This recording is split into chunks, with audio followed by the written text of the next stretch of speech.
Okay, Assalamu alaikum everyone. I'd like to begin by praising Allah. We praise Him, we seek His help, and we ask for His forgiveness, and we take refuge with God from the evil of ourselves and from the evil consequence of our evil actions. Anyone whom God guides, no one can misguide, but anybody whom God leaves to go astray, no one can guide. And I testify that Allah alone, God alone, the one creator alone is worthy of worship, and that Muhammad is His messenger. I've done a few of these Q&As in my time, and one of the things that I think is really important, there's two things I want to start before I actually go into answering or trying to answer some of the questions. And the first thing that I want to mention is just to emphasize the importance of thinking about what are your sources of information and knowledge. That's what I really want you to think about. And since I think you're all students here at university, I'm sure that to some degree or another, that wasn't a play on the degree, yeah, it was just totally unintentional. To some degree or another, you have to understand the importance of where do you get your information from. So if you're studying a particular subject, then I'm sure all of you understand the importance of being able to access the most accurate information about that subject. That's highly important to your success. So it sort of begs the question then, when it comes to Islam or the religion of Islam, or perhaps any religion or any ideology or any way of life, what is the best source from which to take information? Now, I don't really think I'm going to answer that for you, but that's something you need to think about. You need to think about that. Where do I get my information about Islam? Well, the fact that you're here today, alhamdulillah, praise to God, shows that at least in your spectrum is I want to find out what Muslims themselves have to say about their religion. And I think that's a good thing. So I really just want to emphasize that. I could really get diverted on this subject, but personally in my journey in life, one of the biggest epiphanies for me was something that opened my mind so profoundly to question on a very, very fundamental level everything that I was being taught about life, about what was the purpose of life, why am I here, about politics, about what was going on in the world. There were things that happened to me that made me question all of those paradigms that I was being fed. And I think that was a huge part of my own personal journey in life. And I do think everybody should have those questions, including Muslims, by the way. I don't think you can help it. The second thing that I want to mention, this may seem like a cop-out really, but it's not. It's just logical. It's just pure logic. So I want everybody to understand where I'm coming from. I say where I'm coming from. I would like to say that where every Muslim is coming from, but I maybe that would be a bit presumptuous. And I know for a fact that not everyone who calls himself Muslim comes from this position that I'm going to describe to you. But I do think that what I'm going to describe to you is what the religion of Islam teaches. So very, very briefly, what does the word Islam mean? Now, a lot of people think that the word Islam means peace, but actually the word Islam, its original meaning or its origin comes from the idea of submission and surrender. So Islam could be translated as the way of submission or surrender to God. And a Muslim is someone who submits and surrenders his or her will to God's will. And that is really epitomized for me personally in the story of Abraham. For me, Abraham is probably one of the greatest human beings who ever lived. Personally, I find him a hugely inspirational figure. And even we find the Quran is even our Prophet Muhammad sallallahu alaihi wasallam is directed to look towards the pattern and the behavior of Abraham as an example. In fact, the Quran tells us that if whoever chooses some other mode of behavior other than Abraham's mode of behavior is someone who's really lost it. I mean, that's my paraphrasing what the Quran says, doesn't say it quite like that. So what is very special about Abraham? And what is very special about Abraham is, in fact, his unquestioning obedience to God. Now, in this day and age, that itself seems to be questionable. The idea that you should unquestioningly surrender yourself to the commands of God, for many people comes with a whole load of problems. And I'm sympathetic to that. I can understand. I mean, we have had examples in recent modern history of mass murders taking place in the name of someone who was inspired by God. Guyana, for example, is famous for two things. One of them is the longest pontoon bridge in the world that stretches across the river near the capital. And the other is for the largest mass suicide in history, which happened in the jungle there. And so there are many things that people say and do in the name of God that raises a very fair enough question, and people may question that approach of complete submission to the will of God. And of course, one of the favorite narrations of the atheists is, look how much evil has been done in the name of religion. Actually, that's an understatement. I mean, they prefer to say all the world's evil has been done in the name of religion, which is, of course, not really accurate. But there's no doubt a lot of bad things have been done in the name of religion. But however, the fact remains is there is, to me, an indisputable logic to this.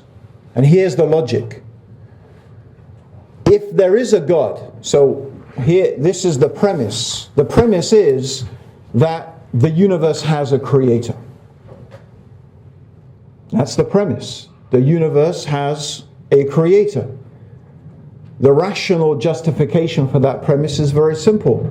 The universe works according to laws and patterns, sophisticated laws and patterns.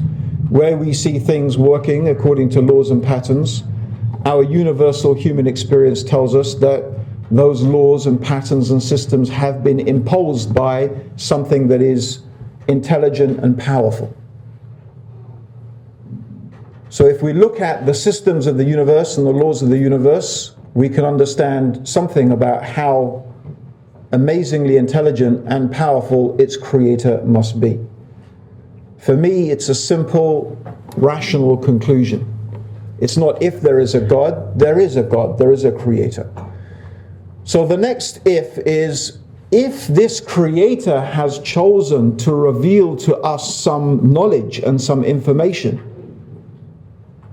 how would it be rational or logical for a human being, once they know that some knowledge has come from this creator, to reject it or turn away from it?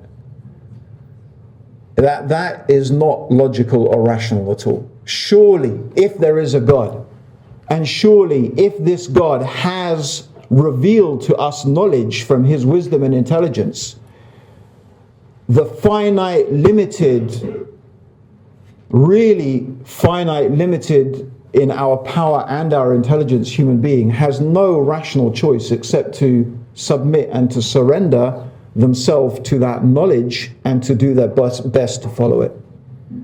That is the basis, I believe, of religion, certainly monotheistic religion. That's the basis of Abraham's religion. That's the basis of the religion of Moses. That's the basis, I believe, of the religion of Jesus.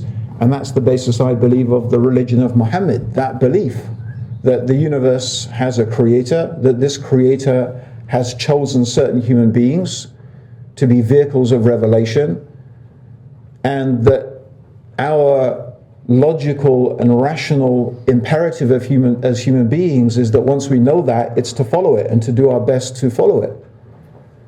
Of course, there is a struggle within us between our desires, what we call our animal impulses, and our rational understanding of the need to submit ourselves to God. And that's where the struggle takes place. The struggle takes place between our desires and our impulses and our understanding that God should be obeyed. So really, in many ways, the only correct answer to many questions people have about Islam is, well, that's what God tells us to do. Because what is our position otherwise? Are we supposed to subject the knowledge of God to the thinkings of our human minds? Are we going to compare our knowledge individually and collectively to God's knowledge? That just doesn't make any sense, surely. Is that really logical? Is that really rational to do that? And the funny thing is that if you look and examine our human behavior, we don't behave like that. I mean, yes, we may have questions, of course we ask questions, but our normal human behavior is that, we seek advice from people we believe to be experts.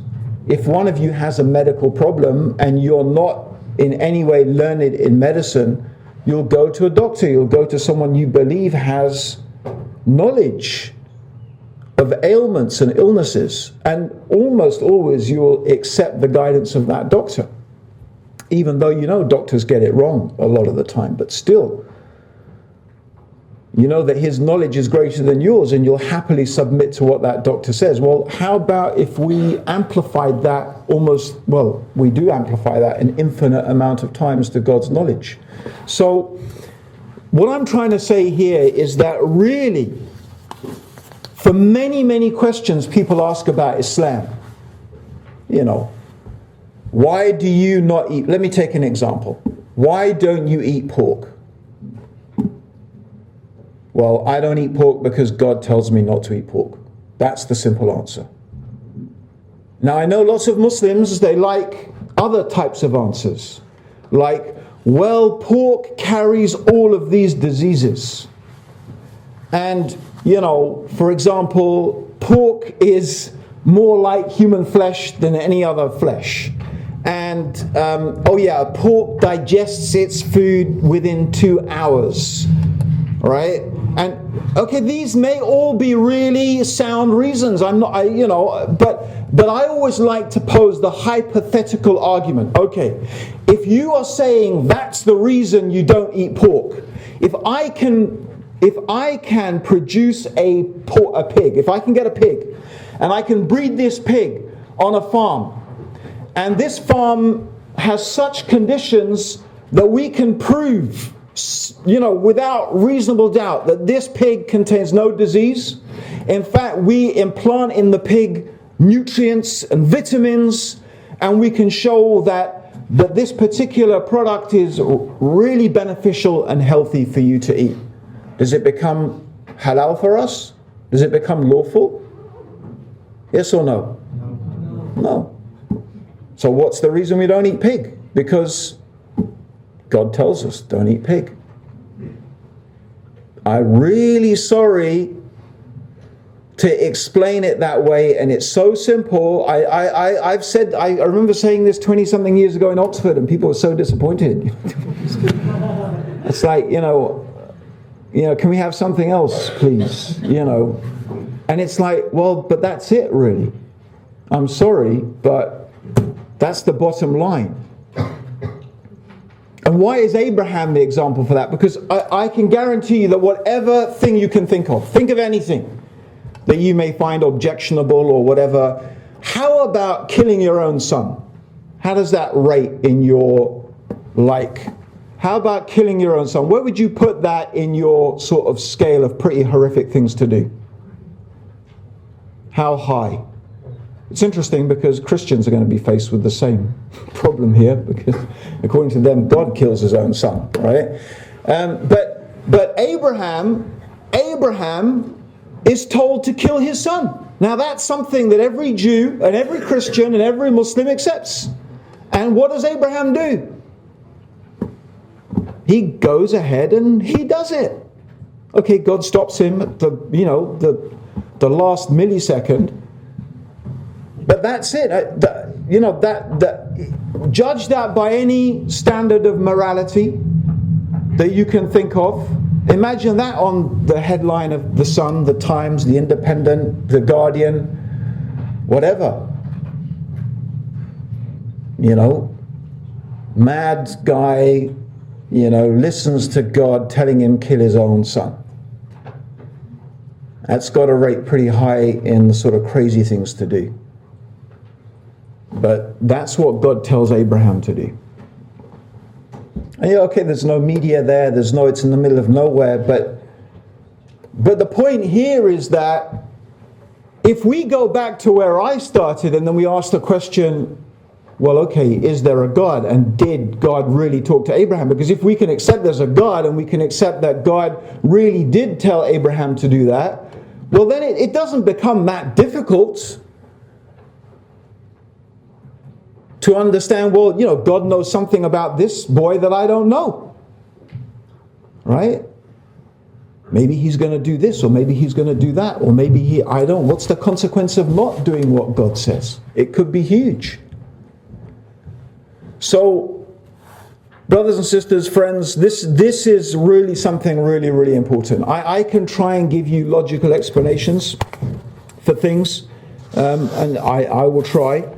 But ultimately, the question a Muslim is asking him or herself is, what is God's will? What does God want me to do? Because that's the basis, that's what our religion is based upon.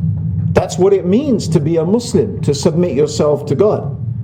The real question we have to ask ourselves is this the will of God? Is this what? These are genuine questions. Does God really want us to do that? Does God really want us to behave in that way? Is there a difference between how God wanted the Prophet Muhammad to behave 1,400 years ago and how God expects us to behave today? Well, that's a genuine question. What is God's will and how does God want us to behave in any particular time or any given circumstance? But it all comes down to that, trying to understand the will of God. So some of the questions I've got here really are connected with that fundamental question, like how can we be sure the Quran is unchanged and the truth, for example? Why are Muslims so steadfast on their faith despite all the attention and heat they get? What is it that keeps them going? That's a good question. What is gluten?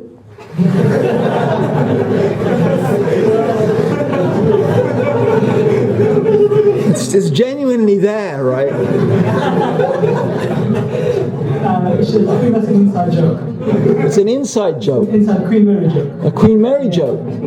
Can you share it with me, please? You have to be. Later, yeah. If we have time, inshallah. Inshallah. So, well, I'm glad I read it anyway. So I think that some of those questions.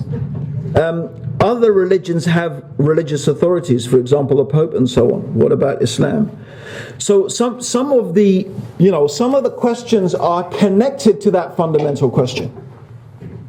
Some of the questions are connected to that fundamental question. So there are questions, the real question, I think, and the only valid question, actually I'll be honest, the only valid question, in my opinion, is really having, after what I said, the only really valid question is, okay, well, that's fair enough. But if someone thinks it's not fair enough, that's fine, challenge it.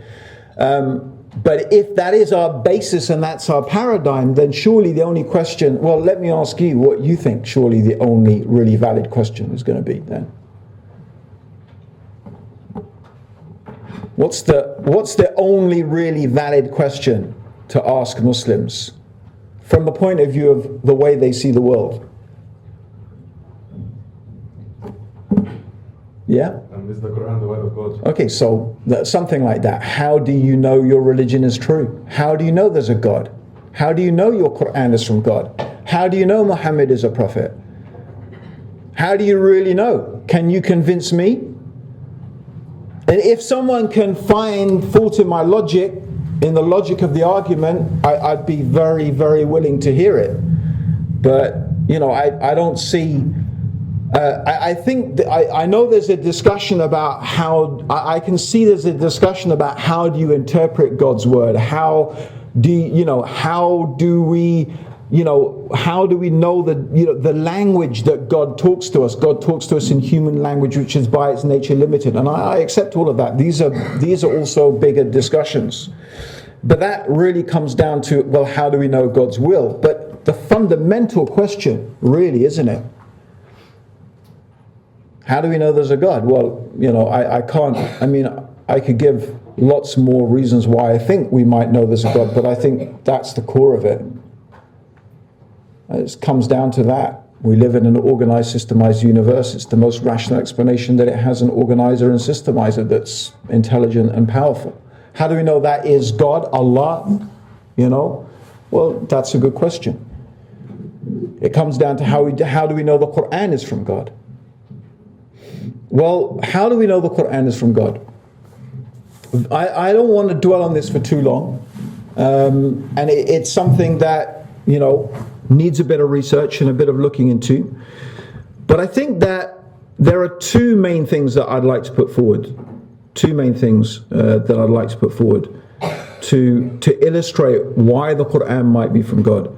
The first is what the Quran says about God. What the Quran actually says about God. Why do I propose that as the first reason to accept the Quran is from God?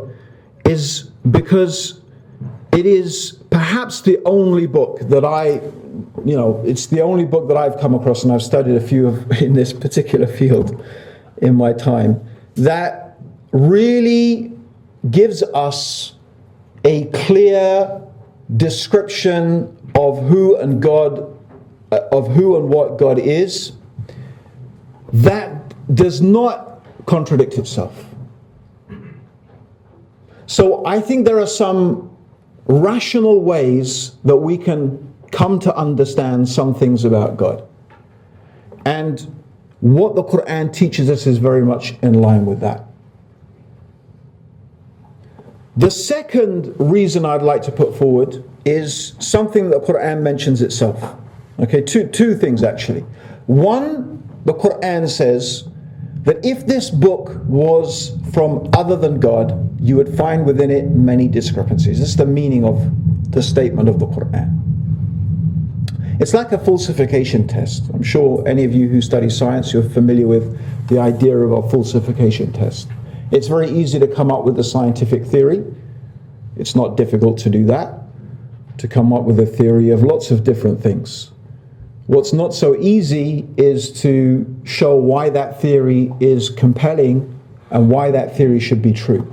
So one of the things scientists are often asked to do is to provide a falsification test. So if you can show this and this and this, that will show that my theory is not true. But if you can't show those things, then it indicates that my theory is right. So why is this a good falsification test? Because it is to do with knowledge. It's to do with knowledge, and since Islam is about submitting to God's knowledge, it sort of makes sense that if this book was from other than God, you would find within it many discrepancies. Because that's the nature of human beings, is that we forget. The nature of human beings is that we're inconsistent. We make mistakes. Whereas we would imagine that something that was revealed by God would be consistent. It would be consistent with God's knowledge. So this is another reason. So this is something that is put forward in the Quran itself. The third reason is to do with it's something we have to examine historically, and it's to do with what we could call the linguistic miracle of the Quran. The Quran actually puts forward a challenge that if this book was from other than God, God challenges human beings to bring or to make something that is comparable to it. Now, this challenge is often misunderstood by people, and they think it's just, like, well, okay, so the Quran is beautiful, right? So the Arabs thought it was nice and it sounded beautiful. But, Shakespeare is nice as well, and we have lots of poets. They make nice poems. So what? That doesn't mean it's from God, which is a fair enough point. But that's not what the Quran is saying. And whoever says that doesn't understand the context of this challenge. And the context of this challenge is that Arabic in the time of the Prophet Muhammad, the Arabic language in the time of the Prophet Muhammad in that location, was something that was clearly defined in respect to its compartments of speech. So there were different types of speech. There was poetry, there was rhymed prose, there was rhetoric, there was normal speech. There was another type of speech called sijin, which was it was how soothsayers, they used to talk in a special type of speech. And whenever someone spoke in Arabic, you could define which one of these categories that person was speaking in. Poetry itself was divided into 16 or 17 bihar. So there's 16 forms of poetry in Arabic as well. So what's interesting about the Quran is that it didn't conform to any of those patterns. It was itself a unique pattern. It was a new and unique pattern of speech, a unique format, so as to speak. And this is a very specific challenge of the Quran. Not just to produce something eloquent and beautiful, but to bring a format of speech, of Arabic speech, that is of comparable beauty and impact. So this is what left the Arabs of the time, by the way, until today, unable to respond.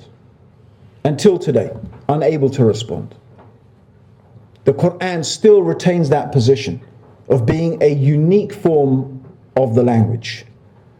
No one has been able to produce something of its eloquence and its unique format. So this is the challenge of the Quran. It was particularly poignant because the Arabs at the time of the Prophet Muhammad were truly masters of their language. They were masters of their language.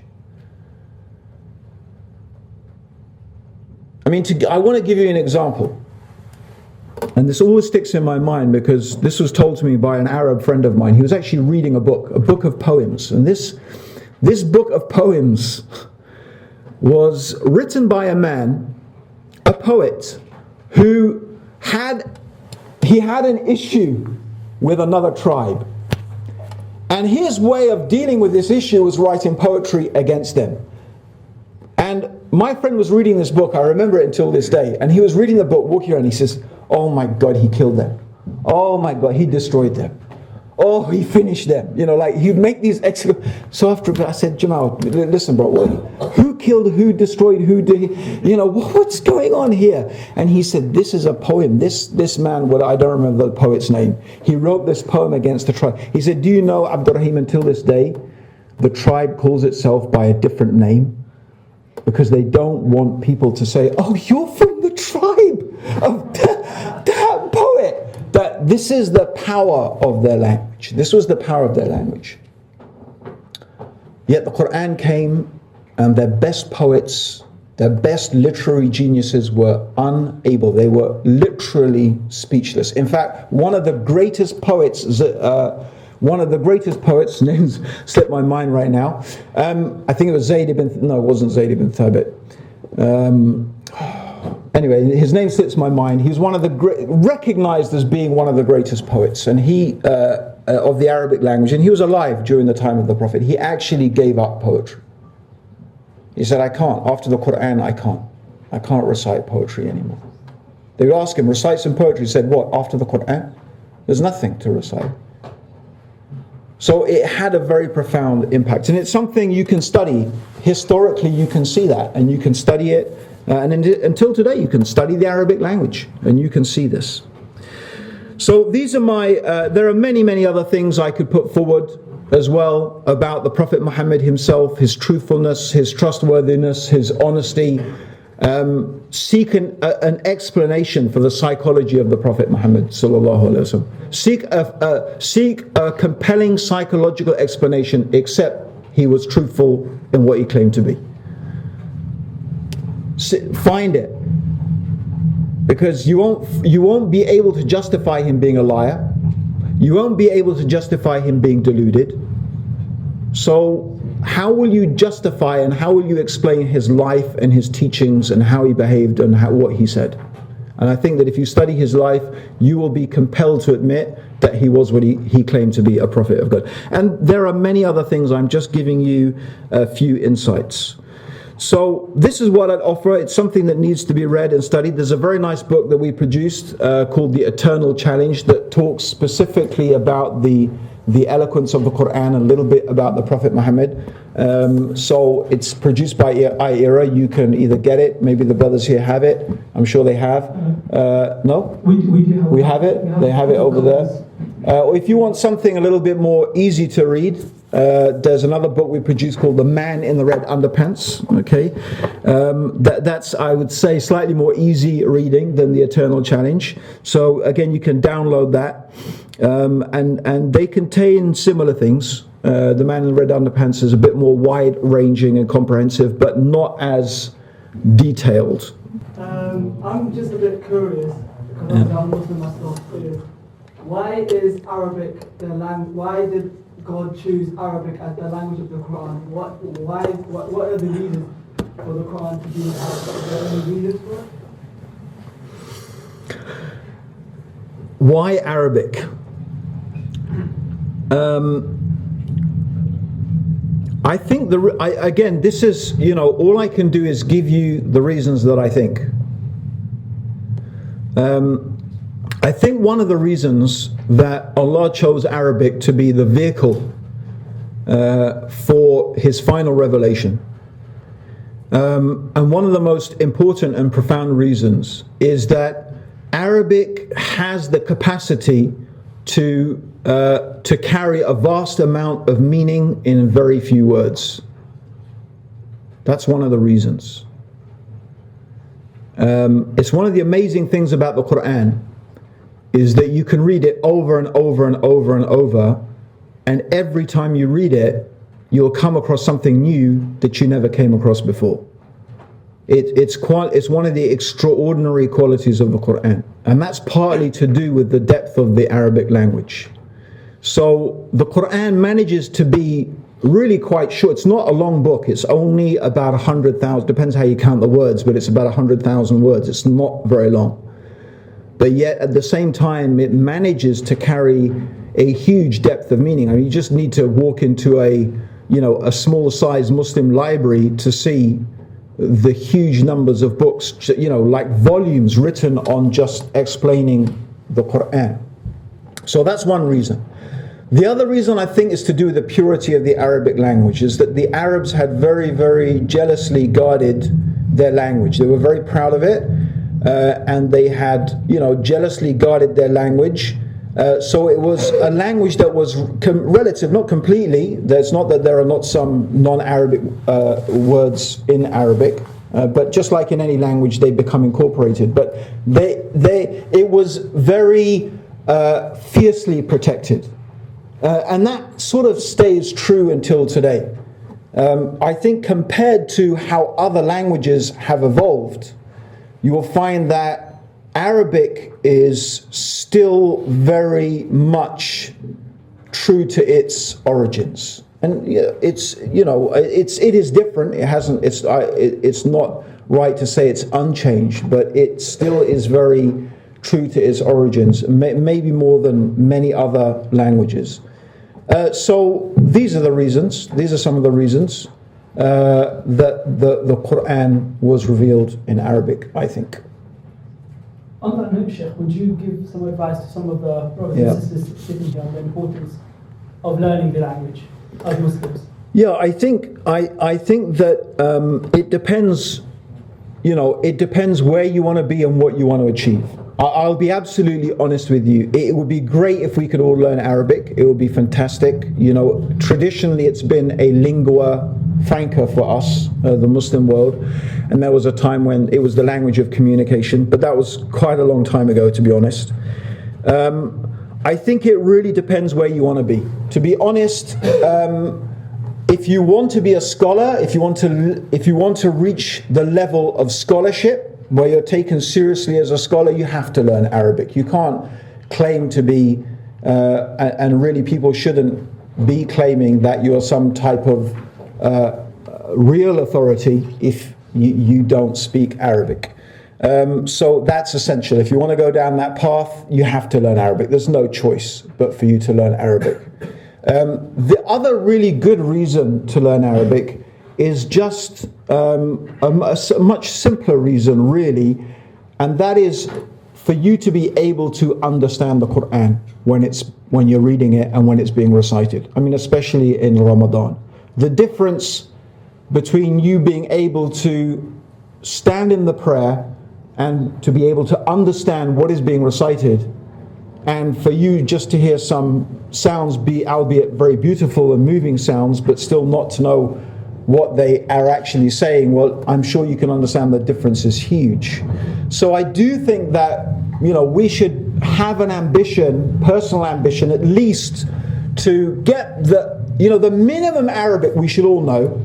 The minimum is we should all at least understand what we're saying in our prayers. That's really the minimum. Your prayers really should not be mumbling some words that you don't know what they mean. That's not prayer. Okay, that's the minimum. More than that, I think trying to grasp enough knowledge of the Arabic so that when the Quran is recited, you can understand what's being said.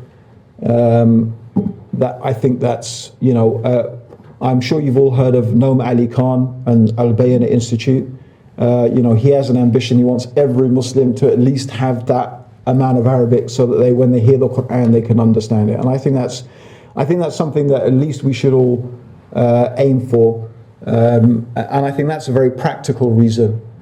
Not everyone is going to be a scholar.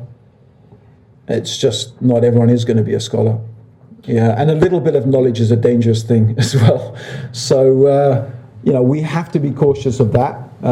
Being a scholar does take some real serious dedication. But for that reason, brother, yes, I think it's good for us to learn Arabic, inshallah. So, this is more of a statement. I wanted to get your opinion. As a Muslim, I feel a bit uncomfortable when Muslims take an ultra-rationalist approach to the Quran. So they want to explain away everything and strip off all the mystery and all the want to understand everything completely in the Quran. When I just don't think that might be understanding God would be. We want to basically mold it to fit into our own 21st century prejudice and a complete scientific approach and almost treat it as a science book. And I just want to know what you think about that. Yeah, I think that's a problem. It's been a problem. It's discussed a little bit in the Eternal Challenge, and it's something that in our era we've been raising. And to be fair, it's not us, it's not ourselves who raised this question. It's Christians and atheists who have challenged us about certain things that have been purported to be scientific miracles in the Quran. And I think even the statement "scientific miracle" is really highly problematic, because it's actually, scientific and miracle are two different paradigms, really, if you think about it. And if you understand what science is, then you couldn't really equate the two things. So what I think very simply we have to understand that science is very useful, but it's also changing. So we find that science is always changing its theories, always changing its ideas. I'm just reading a book on psychology right now, and it's incredible to see within even the last 10 years the dramatic changes that have taken place about theories about the human mind, for example. I mean, diametrically different ideas. So things that were considered, laughable 10 years ago, people didn't even, it was so off the scale that they didn't even include it in research. And now it's considered mainstream. So this is the problem with science. So when we start saying something in the Quran agrees with science, well, the problem is science may change its opinion about something. And it may change it back again. So how then do we use science as a benchmark through which and by which to judge the Quran?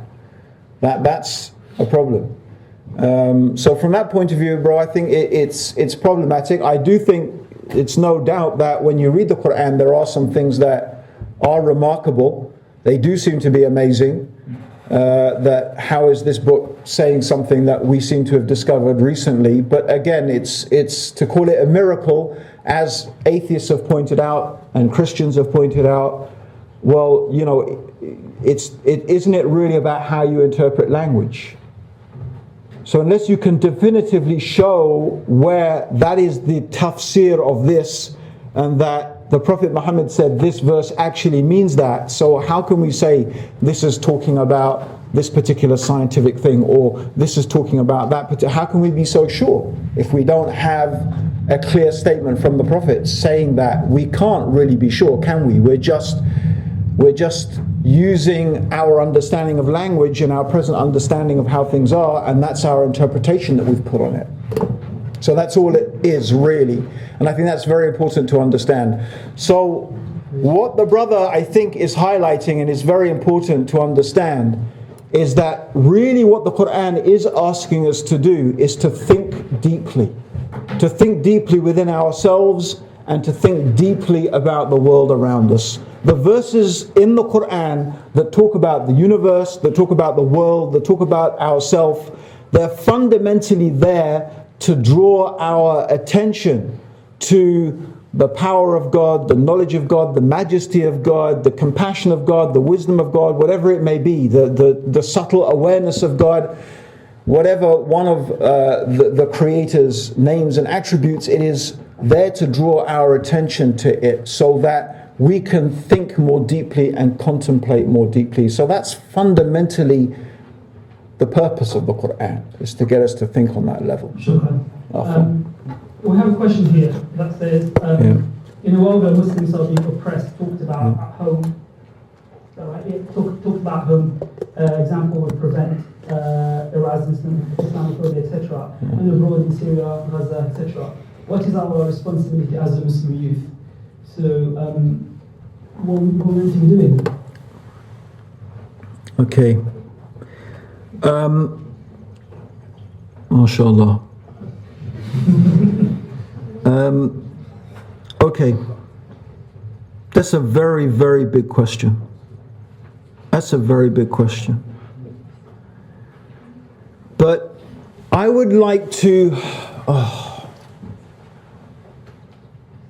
My immediate gut reaction answer is to say every Muslim needs to be an activist. That's what I do really think, that deep down. We all should be activists. Every one of us needs to be involved in society. That's what we need to be actively involved in positive change. It takes courage to be like that. It does. It takes courage. It takes you have to be able to stand out from the crowd. You have to be able to go against the grain. You have to swim against the tide. You're going to have to do that. There's no doubt about that. It can be intimidating. But I think we all need to be activists. I think QMW is a good example of a place that shows how we need to think about activism. I just prayed with, how many do you think there were of us praying Maghrib out there? 200, 150 of us? I don't know, it seemed a lot, right? It was more than 50, right? Yeah. Maybe I was just a bit overwhelmed, right? But it was, 50 people praying outside on plastic sheets, yeah? In a university in England in 2016. Sorry to say, there's just something not right there. That just doesn't, when I was doing the tours of universities and I was giving talks like these literally every day or sometimes twice a day, it wasn't like this. It wasn't like this. I don't know how it became like this, really. So, it needs activism. So, I do think that there are some things that are happening. We mentioned Prevent, for example. I think every one of us in this room, inshallah, I'm sure I hope that every one of us in this room is interested in stopping terrorism. None of us, if we are Muslims, and I'm sure the non-Muslims also, think or believe that committing acts of terror, killing women and children, civilians, destroying property, that this is the correct way to go about changing anything. I hope that no one in this room thinks that, and if they do, let's have a discussion, right? A private one, and I will do my best to change. I'll do my best to change your mind.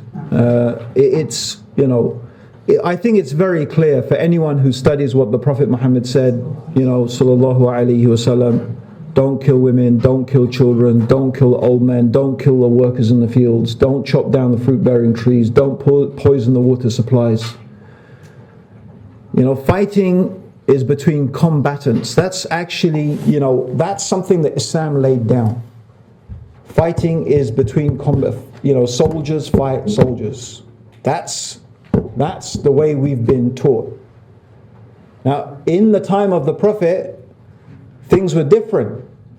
So the idea that, they do this to us so we can do it back to them. But this is not the prophetic methodology. The Prophet sallallahu alaihi wasallam and his companions were not like that. They didn't think like that. So, we can bring that back actually to one of the questions that's actually on the... Just to finish the issue, bro, let me So the point being is that I think we all want to prevent terrorism. The question is how. I don't think by criminalizing the Muslim community, by people spying on each other, by reporting, kids, the stuff that we've been hearing. A kid wearing a pro-Palestinian band and, raising awareness in his school about Palestine being reported to Prevent. This is the stuff. When I was your age, right?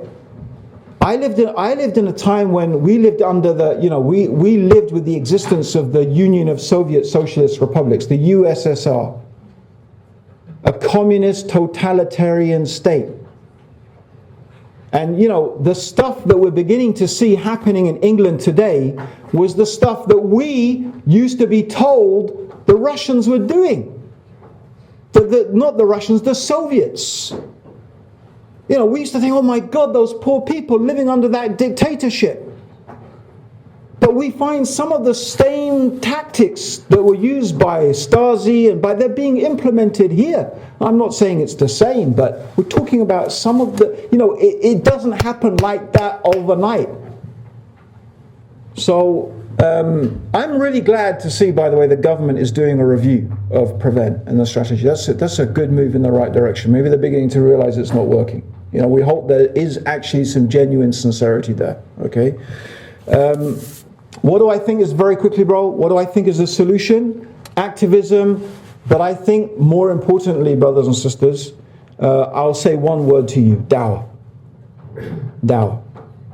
I truly believe that this is one of, if not the most important things, I mean, after our essential acts of worship, that we should be involved in as Muslims living in this country.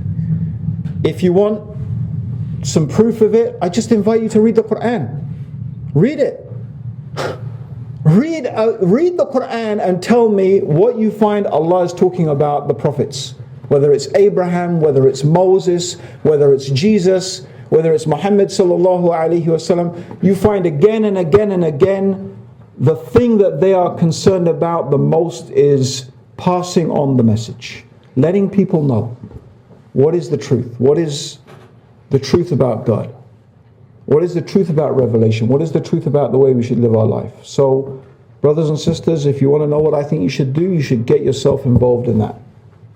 Sorry to go on a bit. I was just going to go back to one of the questions on the paper. I mean, you've said it's one of the questions. So, why is Islam more prone to extremism than other religion? Why is this the case? And I think this is the question of the foremost of many of our audience's mind.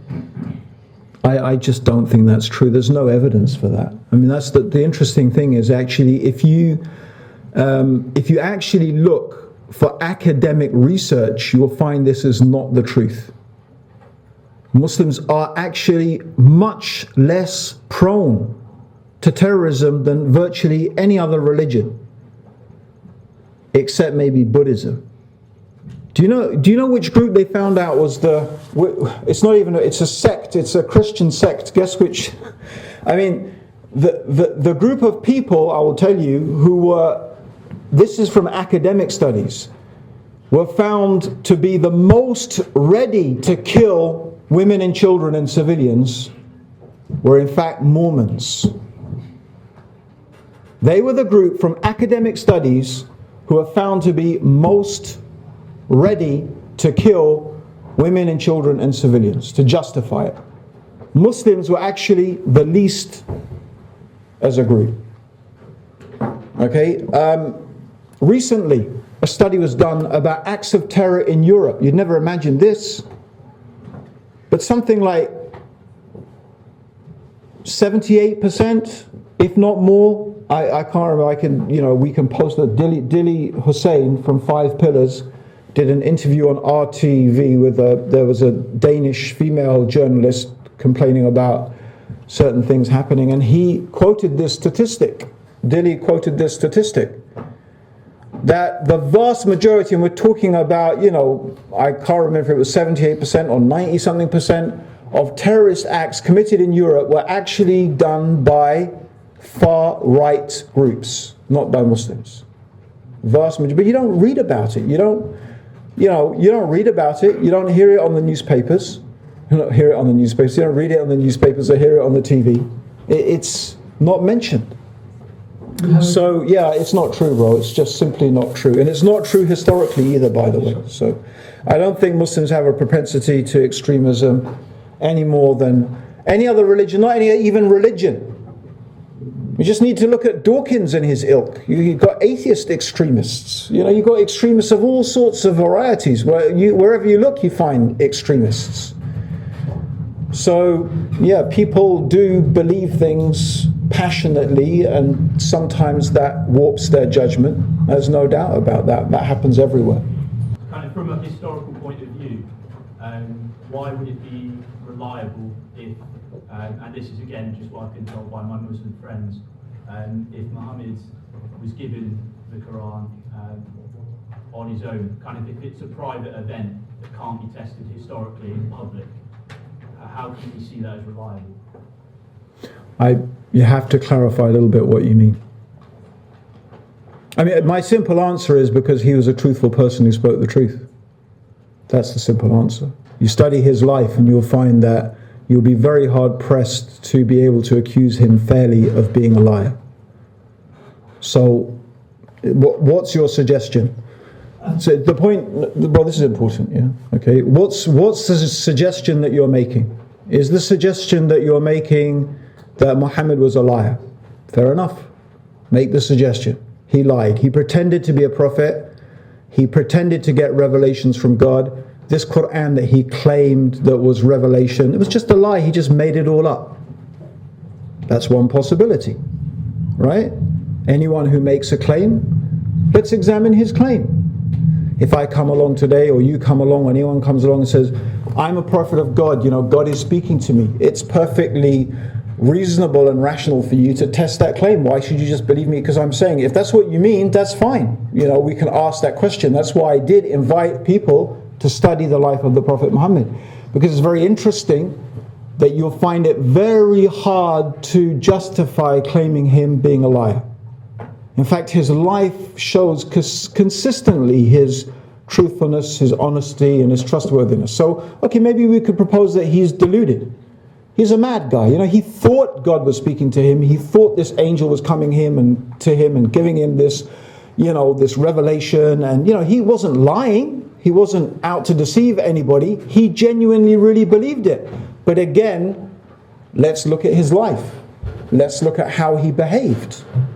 So from that angle, that's how we're going to make a judgment. We can't, test it any other way, because it all comes down to, do we believe Muhammad or not? I agree with you. But if you mean, how was the actual text of the Quran preserved? That's a different question. How was the text of the Quran preserved? So we again, it comes down to trusting testimony to some degree. It comes down to trusting testimony. It comes down to the degree to which we trust his companions. Did they accurately write down and preserve his message? But we have some other really strong indications. Some really strong indications that the book that we have today is genuinely the same book that Muhammad taught.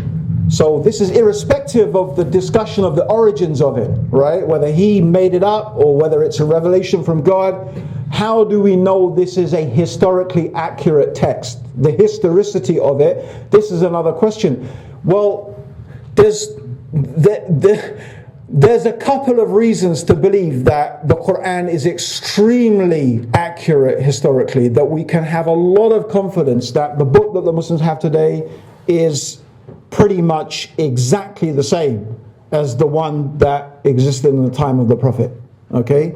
And there's two ways we can know that, right? Number one is through mere oral transmission of the Quran. So one of the remarkable things about the Quran, this would not be an impossible challenge to actually do. What you can do is you can go throughout the whole Muslim world, and you could actually do this historically. You can find this historically, right? That you have countless thousands, and I say countless thousands of people who have memorized the entire Quran for generations and generations back to the time of the Prophet. Okay, so we have this, what is called mutawatir transmission. So there is a transmission of the text by so many people on so many different levels. It is inconceivable that they could have come together. There's so many of them. How could we imagine that they came to conspire to make a conspiracy to invent this text? It would be incredible to accept that. It wouldn't be rational. Okay, that's the first thing. The second thing is the existence of documentation. Although that's not our primary point of reference, there is documentation, including, by the way, we haven't been able to examine this particular text up until now, so it's still something that's open for dispute. But this is something that non-Muslims are claiming, that there is a text in Birmingham, of all places, they claim they have a text of the Quran in Birmingham that non-Muslim scholars believe dates to the time of Abu Bakr. And Abu Bakr was the first ruler of the Muslims after the Prophet Muhammad. So Beyond that, in terms of being able to verify it 100% historically, I can't say we can do that because we don't have texts existing from the actual time when the Prophet was alive. But his direct descendant, Abu Bakr, who as far as I know only ruled for 2 years, he only lived for 2 years after the time of the Prophet ﷺ. That's a pretty short time period. So we have texts. Those are two things that give us a lot of confidence to believe that the text that we have today is the same as the text that existed in the time of the Prophet. Why did Allah create us destined for some of us to sin and end up punished? Qadr. Yeah.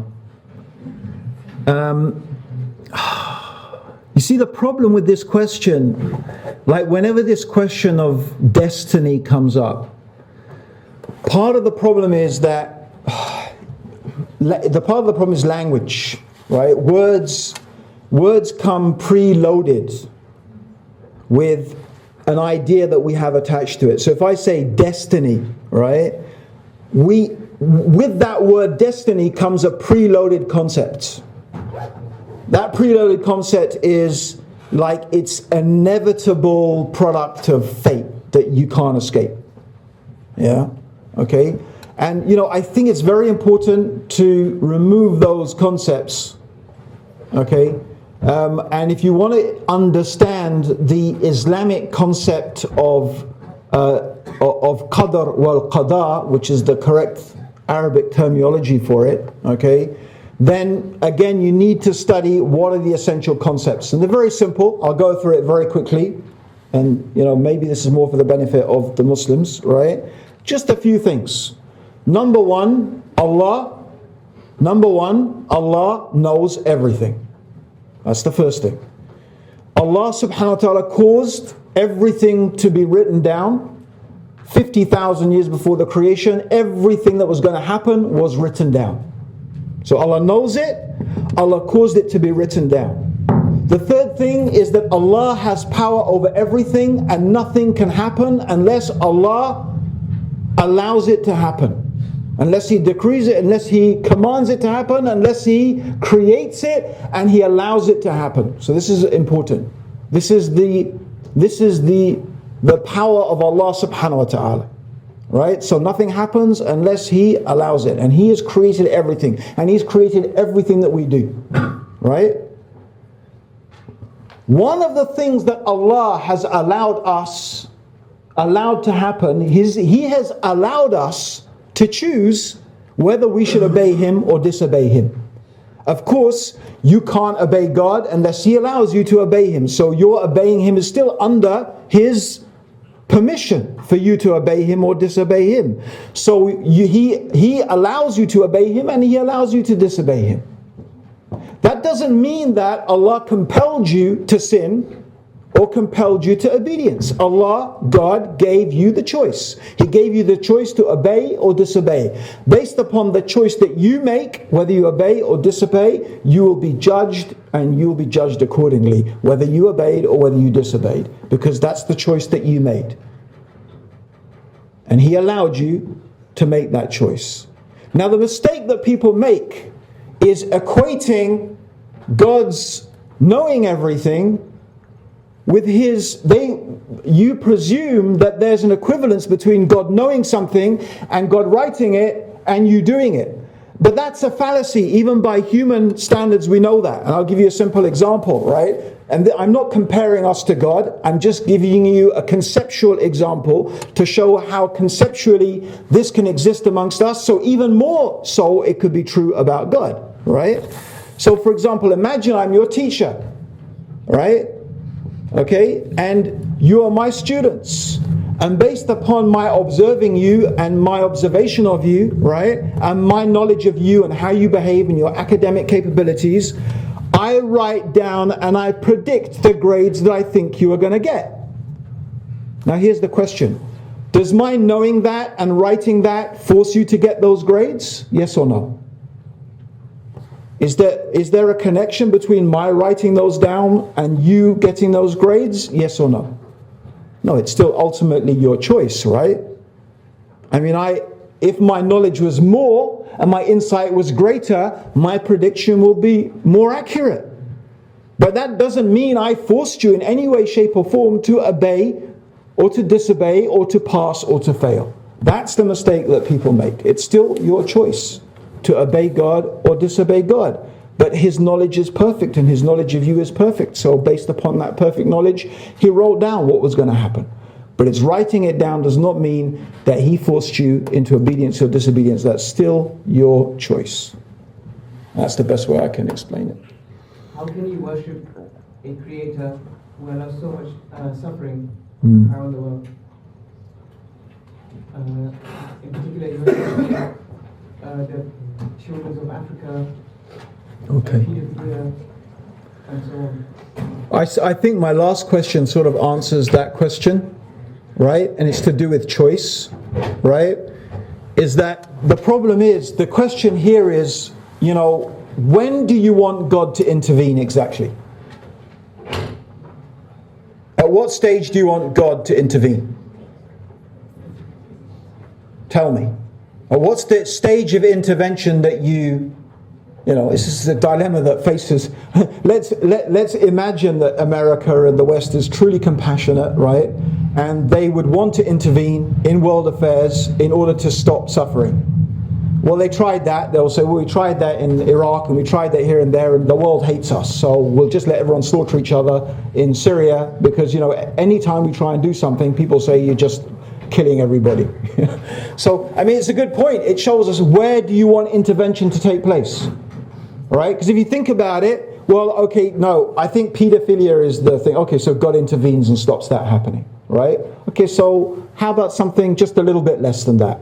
Why not, you know, it still psychologically really damages the child, right? Well, how about, you know, you just slap your child once out of anger. You know, why didn't God intervene? Or, no, I got a thorn in my foot. Why didn't God intervene? At what stage are you going to, if you think about it, the intervention criterion will just get less and less and less until you're basically saying, well, why didn't God just put us in paradise? That's what you're really saying, right? But, you know, that goes to a deeper question. Well, why did God create us the way he created us? Why did God create the universe? So the question here, right, if you think about it, is nothing to do with whether there's a God or not, or even as to whether God deserves worship, right? Because the question is, why? Why did God create the world like this? Why did God give us free will? Why didn't God just, well, create us and put us in paradise? Or, well, God has created creatures that obey him perfectly. Angels. He has creatures that obey. They never disobey God, ever. It's impossible for them to disobey God. In our theology, we don't believe the devil is a fallen angel, because angels can't fall. They are always obeying God, always worshipping God. So God has creatures like that exist already. Okay? So this is a deeper, more profound question. And the answer to this question, I believe, right, is that it is the question is, how is God known? How is God known? So if we think about this question, how can you know what is good if there is no evil? Think about it. How can you know what is good if there is no evil? Let me take an example from your own life, right? Who is feeling pretty much 100% healthy right now? Pretty much. I'm not saying, you know, hands up who feels pretty, yeah. Okay, let me ask you another question, right?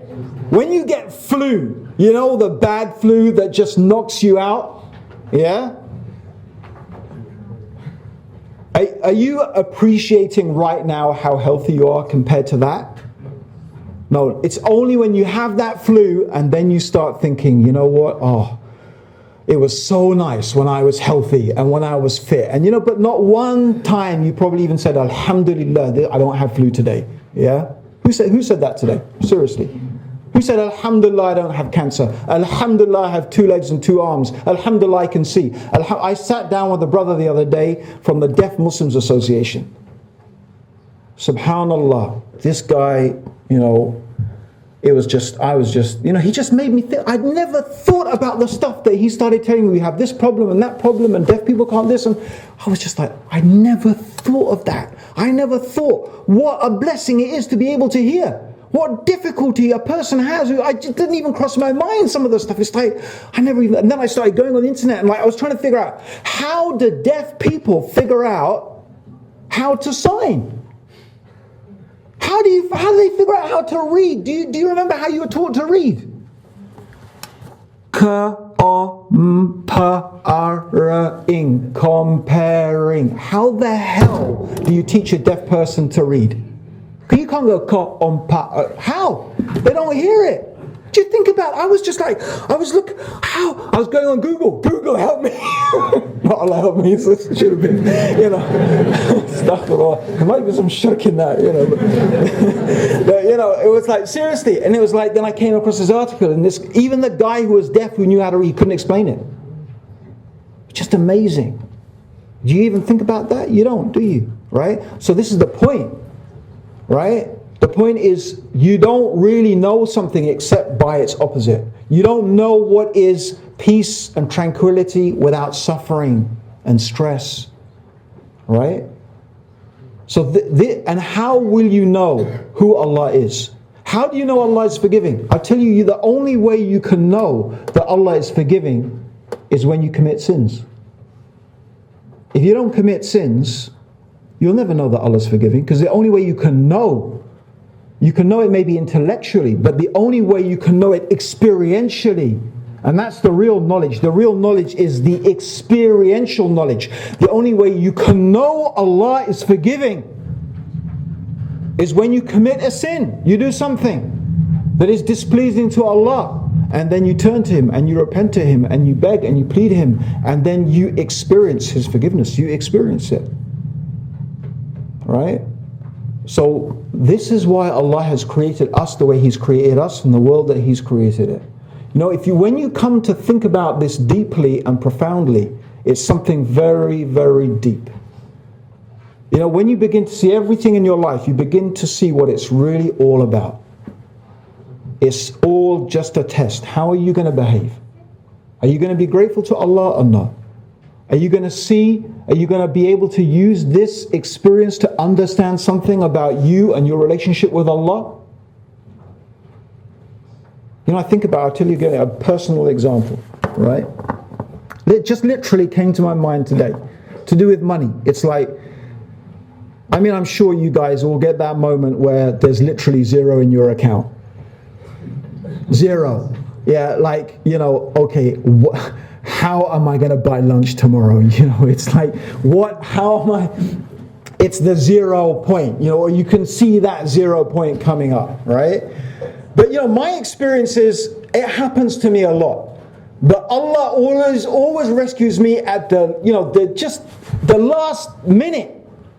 It's like He takes me all the way, and it's like, oh my God, I'm on the point of taking out a loan and going into the riba business, and it's like that close. It's like, what am I going to do? And it's like, and Allah helps me. And I was thinking, why does Allah always take me to that? Can't He just let me off this time? Right? And then I thought, you know what I thought? I said, but you know what, Abdurraheem? That's exactly how you are. You do the same thing. You're MrLastMinute.com, right? That's how you treat people. You're last minute. Everything you do is the last minute. The drains are blocked at home. Last minute, I'm the one. Eventually, the house is about to collapse from leakage. I clean it up. Last minute. So why am I complaining about Allah? Why? Why am I complaining about Him? There's something that in my life He makes me understand about myself. You see, this is your life. So when you understand that, and then you begin to understand about Allah subhanahu wa ta'ala. You think deeply about your Lord. How can that happen if there is not suffering in the world? Right? And so, like I said, bro, we go back to it. Where are you going to draw where's the intervention going to take place? Where are you going to make the point of intervention? No, Allah has given us free will. This is our doing. Evil has appeared on the face of the lands and sea because what we've done. You can't blame Allah, it's us. We've done it. We've got the choice. We could do it. We can stop all this evil. We can stop that. You know, God has given us this amazing thing. He's given us the power. That's what the Prophet taught us. There's no disease except there's a cure. They're all out there. Do you know how many cures have been buried, destroyed, covered up, because there's not money in it? Or because the cure is so cheap, pharmaceutical companies wouldn't make money anymore. What's that got to do with God? That's us. You know, we've got the free will. And you know what? If God forced us, we'd complain. What a tyrant. You know, God's a tyrant. That's the other one. And you can't put, you know, it's God's a tyrant. So is he a tyrant, or is he just, you know, lets us do whatever? Well, what do you want? Look to yourself. Like that old saying goes, if you know yourself, you'll know God. You know yourself, you'll know God. Not because you are God, because within yourself are these reflections that makes you understand that reality. We have more questions. Yes, sister. Today happens to mark the day that the Islamic State and the Khilafah, the Caliphate, was destroyed in our history, in March 1922. What is the significance of this event in today's age, or what are your views on the topic, especially given that the media and politicians, in this country and abroad as well, they continuously destroy this idea of Muslims wanting to rule by themselves or wanting to rule by their own law. So what are your views on this? Is this an idea from Islam? Is it not? And how do we tackle it? That's a good question. Okay, I think there's two ways to come at this, or two ways to discuss this particular important issue. But the way I would like us to think about it, and I am not denying the clear, the obvious facts that historically there has been a movement within the Western world that has been hell-bent on destroying Islamic unity. There's no doubt about that. We can see the statements of politicians, of military leaders, their glee, their attempt, their clear agenda to destroy the caliphate. There's no doubt about that.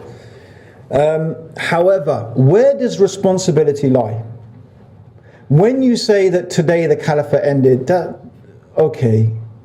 I mean, Sultan Abdurraheem II, I think it was, or you know, maybe that's the day that he was officially.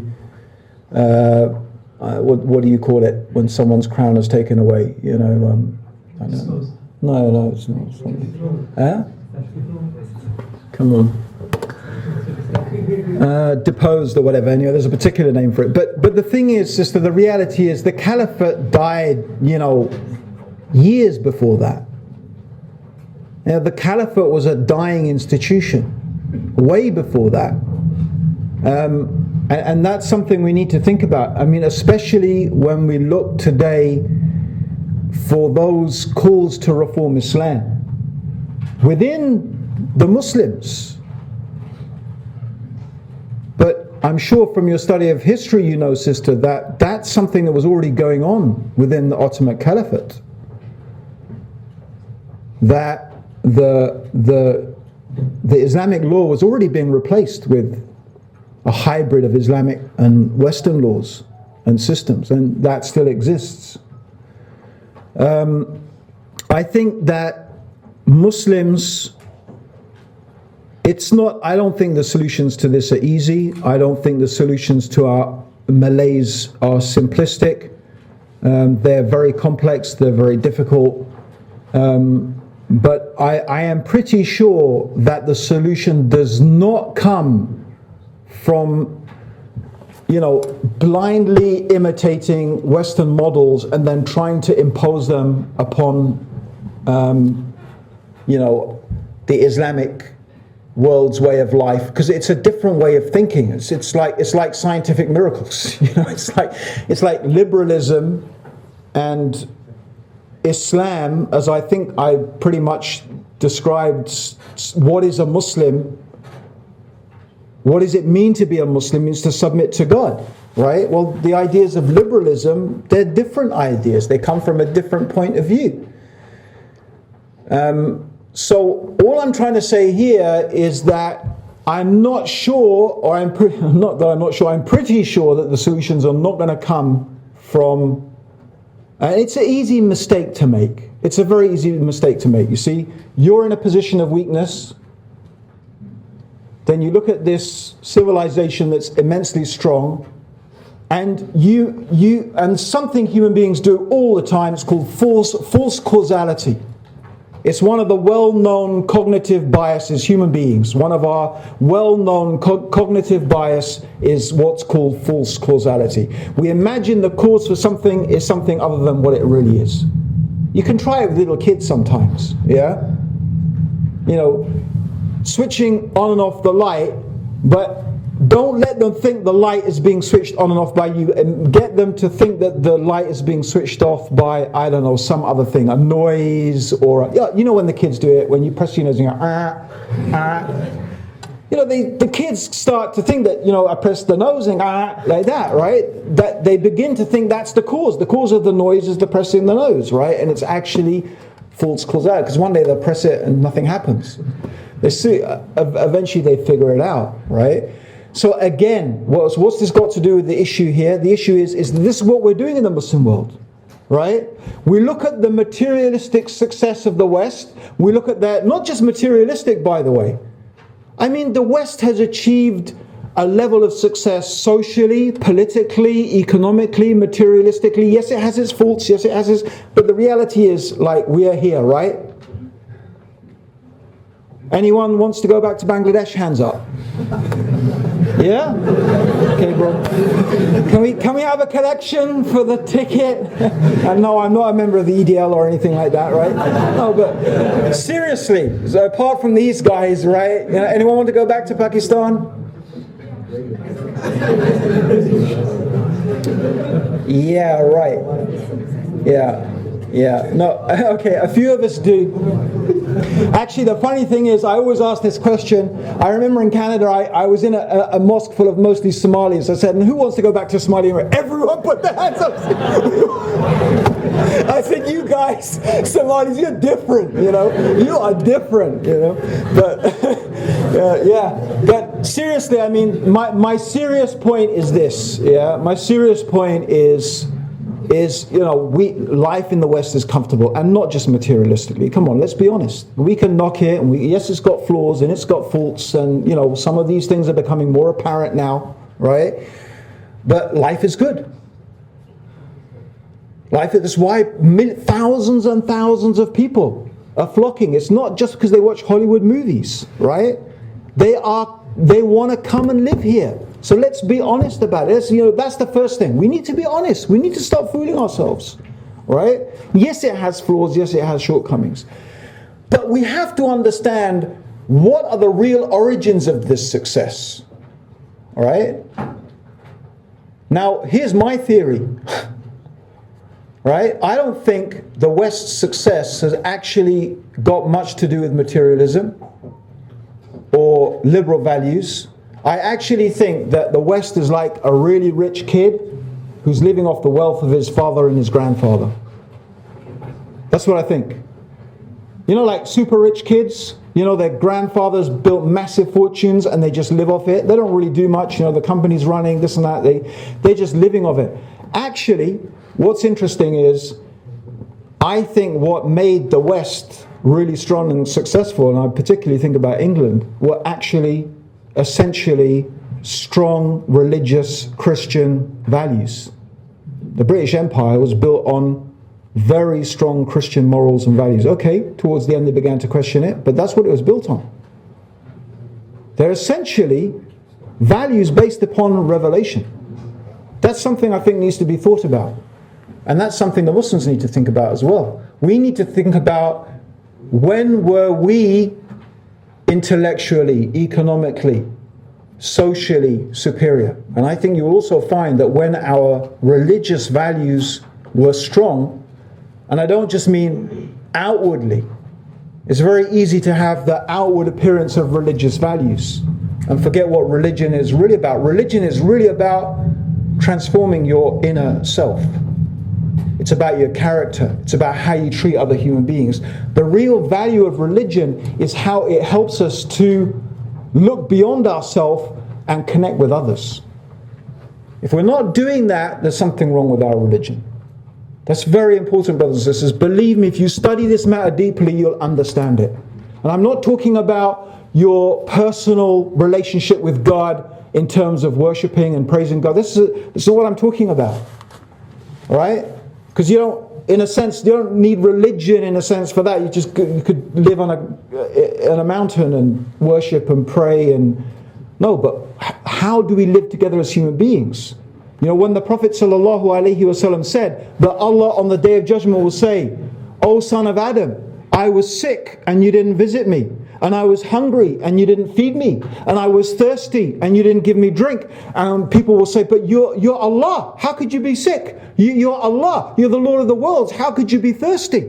You're Allah. You're the Lord of the worlds. How could you be hungry? How could you be naked? You're Allah." Didn't you know there was this servant of mine? He was hungry. This servant of mine, he was thirsty. This servant of mine, he was sick. You didn't feed him. You didn't clothe him. So just as you didn't look after that servant of mine, you abandoned me. Right? So this is religion. That's the purpose of it. Right? You see? This is a remarkable thing. So when religion is followed properly, and that's why a lot of Muslims are happy, you know, they look at Daesh and they say, that's not Islam. Because instinctively they realize that, wait a minute, this is not what our religion is supposed to do. That's not how people, it's not about just the letter of the law. Where's the spirit? Where's the compassion? Where's the mercy? Where's the love? Where's the, where is the people living together? In happiness and tranquility. That's what we instinctively understand religion fundamentally is supposed to do for us. Right? So when we understood religion like that, then yes, we were advanced socially, economically, politically, spiritually. So I think this is where we need to look back to, brothers and sisters. Right? So we shouldn't think of the success of Islam just in socio-political terms. It's not merely in terms of a caliphate or a political system or an economic. Yes, sure, that's part of it. But fundamentally, it's something much deeper than that. If we can't connect with each other, if we don't care about each other, if we don't fundamentally care about each other as Muslims, or what caliphate is there going to be? What state will it be? Honestly, think about it. It's not going to be anything. There's no magic pill like that, brothers and sisters. So one of the things I always say is, I used to work for 5 years in the London Central Mosque, and people used to come and it is beautiful. The London Central Mosque, no doubt, it's beautiful. You go there and you go, wow. But the truth is, it's so easy to build a nice, beautiful mosque. But that's not what religion is about. Religion's not about building beautiful mosques and painting pretty pictures and illustrating Qur'ans and beautiful recitations. And it's about changing yourself. And that's really hard. Believe me, it's a lot easier to build a nice, beautiful mosque than it is to reform your own character and reform your inner self. That's what's really hard. But that's what we give up. We give up what religion is really about, inner transformation, for these outward appearances, these outward trappings. All right? So we need to think differently, brothers and sisters. And that includes, by the way, and so I'm not saying don't pray, and I'm not saying don't fast, I'm not saying don't build mosques, and I'm not saying don't make them beautiful. And I'm not saying, the Muslims shouldn't be united under one ruler. I'm not saying that. But fundamentally, this is not what it's all about. These are means to an end.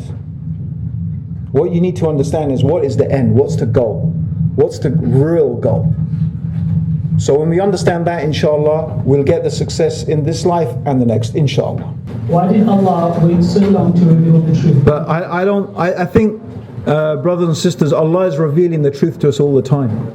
I mean, maybe not in the sense that He sends a prophet with a book But you know, Allah has made signs in the heavens and the earth. The signs are all around us. The truth is there within yourself and in the world around us to see it and to find it. So we just don't look sometimes. Is there a danger of what? Of pure submission.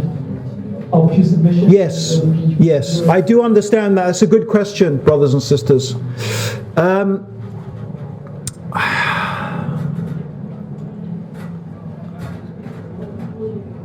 Yeah, it's a bit hard. I mean, I'll be honest with all of you. And when I say that, I haven't been dishonest. What I mean is, I'll tell you something about myself that I might not normally sort of say. But I am fundamentally a literalist. I admit that. You know, I know it's very unpopular these days, and you know, people like to make fun of people being literalists. But I am a literalist. I believe that we should take the Quran at its literal meaning, unless there is a very good, compelling reason otherwise. I'm ready not to take it at its literal meaning, but you need to convince me. My default position is, when the Quran says this, that's what it means. And if you say, no, it doesn't mean that, it really means this, I'm ready to accept that, but you need to convince me. You need to provide me some compelling reason for that. And usually the compelling reason is going to be, well, something the Prophet said, or something a companion said, or some irrefutably logical statement that you can't argue with. But otherwise, that's how I take it. So, is there a danger in that? Well, there's only a danger if the real danger is if we don't follow the system that Allah and His Messenger have given us. And the system is that there's certain things we need to leave to people of knowledge. And we need people of knowledge to guide us, because there is a mistake in thinking you can pick up the Quran, learn a bit of Arabic, read a few hadith, maybe read a few books on fiqh, and then suddenly you think you're a scholar and you can start interpreting Islam, even reforming Islam, maybe, right? That's very dangerous, right? I mean, the Prophet Muhammad said that the scholars, the ulama, are the inheritors of the prophets. That's a very big statement, really. If you think about it, it's very deep. So it's important for us to access scholarship. On the other hand, that doesn't mean that, you know, we should accept that we just blindly follow something a scholar says, and well, a scholar said it, and that means I don't have to think about it. That's also dangerous. There is a balance of things in between. So it means respecting scholars, respecting people who have accessed knowledge, understanding that they are human beings, but unless you are of that level yourself of scholarship, it's really not up to you to independently start coming up with stuff. I think as long as we stick to scholarship and we stick to what scholars have said, more or less we're going to be within the safe zone. The danger zone is when we step outside of that and we think we are free to start interpreting the religion. And well, I'm going to do it, why? Because God said so. All right? That's dangerous. You need spiritual guides. You need people to guide you on the path. Right? That's very, very important. So, if that's what the question means, that's my answer. That's where we need to be careful, inshallah. Before Allah has told Muhammad how the 5 daily salah, was prayer very important to the Sahaba and Muhammad before salah became compulsory? When was salah made compulsory?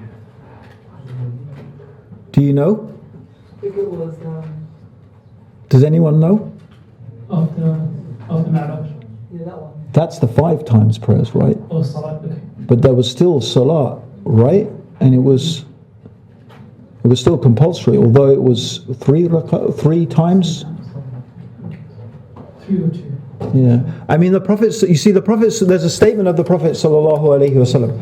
There's no good in religion without regular prayer.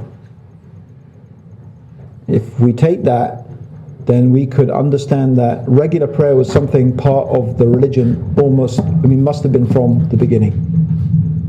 And Allah knows best. So, but the issue of 5 prayers, 5 times a day, well, that's true after the Miraj, after the Prophet ﷺ made the Miraj. That was still in Mecca, then that was when the 5 daily prayers were made compulsory. But before that, as far as I know, the Muslims still prayed. I think they prayed 3 times a day. And it was compulsory as far as I understand. But how do we define compulsory? You have to understand that as well, a lot of these definitions of, fard and wajib and this type of stuff is something that itself evolved, as practice developed. Yeah. It's very interesting that the attitude of the companions to many things was, like, for example, they used to ask them, is witr compulsory? And they would answer, well, the Prophet prayed it and told us to pray it, so we pray it. It's like they, I don't know how many times I've been asked, is it fard, is it wajib? And it's like, well, the companions used to say the Prophet prayed it and we prayed it. So it's like you understand their mindset. They didn't necessarily think, but they understood what the religion compelled them to do, and that's what's really important. Yeah.